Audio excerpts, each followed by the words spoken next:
அவர் generosity அவர் சொல்லலாம், ஓகேவா? நம்ம யார் நமக்கு தெரியணும். அதுவும் இந்த கேரக்டர் எழுதிட்டு சும்மா அப்படியே வந்து ஓபி அடிக்கிற மாதிரி ஒரு ஹீரோலாம் நம்ம பண்ணிட்டு போகலாம். இது ரொம்ப மெனக்கடணும் பாருங்க. ஃபைட் பண்ணோம், டான்ஸ் பண்ணோம், ரொமான்ஸ் பண்ணோம். ரொமான்ஸ் பண்ணால் வீட்டில் மாட்டிப்போம். இவ்வளோ பிரச்சனை இருக்கு. இதோ இங்கே தான் உட்காந்துருக்காங்க. ஸோ அதனால வந்து பண்ணலாம். அதுக்கு இதான் சொன்னேன், இன்னும் டைம் இருக்கு, இன்னும் எங்கே தானே இருக்காங்க, பண்ணலாம். ராஜா ஐயப்பா சார், அஜித் சார் கூட நடிச்ச பிறகு உப்பு குளிக்காரம் இந்த படங்கள், இந்த படங்களை பத்தி அவர்கிட்ட பேசினீங்களா? அவர் ஏதாவது உங்களுக்கு டிப்ஸ் அட்வைஸ் ஏதாவது பண்ணாரா, வாழ்த்து சொன்னாரு? Definitely sir. நிறைய எப்பவுமே அவரோட பிளெஸிங்ஸ் அண்ட் விஷஸ் எனக்கு இருந்திருக்கு. நான் கடைசியா பேசினது வந்துட்டு பட்டத்தரசன் ரன் பேபி டைம்ல படம் ரீதியா நான் பேசினேன், இந்த மாதிரி இது பண்றேன் அப்படின்னு அப்ப விஷ் பண்ணாரு. அதுக்கப்புறம் சில தருணங்கள்ல நான் அப்பப்ப விஷ் பண்ணியிருக்கேன், சார் விஷ் பண்ணியிருக்காங்க, அந்த மாதிரி இருந்திருக்கு. அரவிந்த் சார், உங்களுக்கு அரவிந்த் சார், இப்போ ஃபர்ஸ்ட்லாம் நீங்கள் வந்து பத்திரிக்கையாளர் அரவிந்த், சரிங்களா? அதுக்கப்புறம் வந்து தேஜாவு அரவிந்த் போட்டிருந்தீங்க.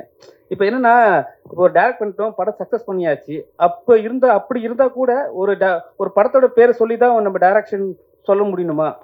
இல்லை, அப்படி கிடையாது. இப்போ என்னன்னா, இப்போ இந்த படத்தை பார்த்தீங்கன்னா ரொம்ப சின்ன படம், ஓகேங்களா? அதாவது இப்போ நம்ம இந்த டேர்ம்ஸில் பேசுகிறோம்.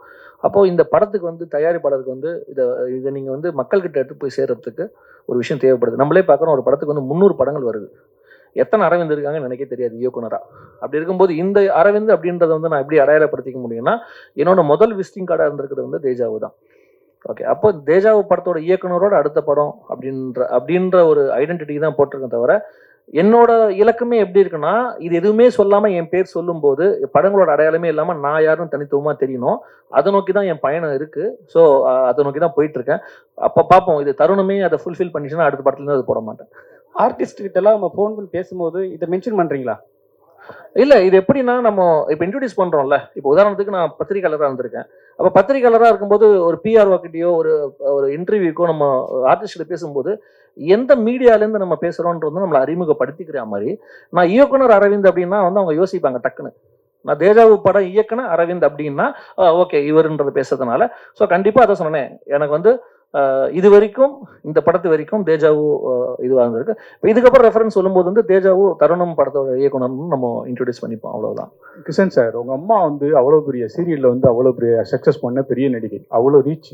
இந்த படம்லாம் பார்த்துட்டு என்ன சொன்னாங்க? அவங்க வந்து ஃபைனல் கட் இன்னும் பார்க்கல. ஸோ அவங்கள வந்து இந்த படம் ரிலீஸ் ஆச்சுன்னா எல்லாரோட தான் நான் கூட்டு போய் பார்க்க வைப்பேன். அதுக்கு முன்னாடி இருக்கிற ப்ராசஸ்ல எல்லாம் பெருசாக இன்வால்வ் வைக்க மாட்டாங்க. பட் அவங்களுக்கும் கொஞ்சம் பெருமையா இருக்கும். பெருசாக சொல்லிக்க மாட்டாங்க, நாங்கள் அதை பற்றி பேச மாட்டோம். பட் அவங்க சந்தோஷமா இருப்பாங்கன்னு கண்டிப்பா தெரியும், அந்த மாதிரி ஒரு ஸ்பேஸ்ல.